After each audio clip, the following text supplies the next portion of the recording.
Let's look carefully at the collapse itself. Notice the puffs of concrete issuing from the sides of the building well ahead of the collapse wave.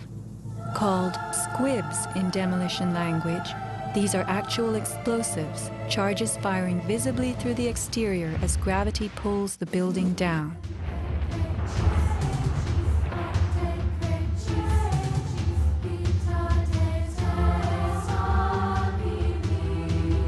Here are more.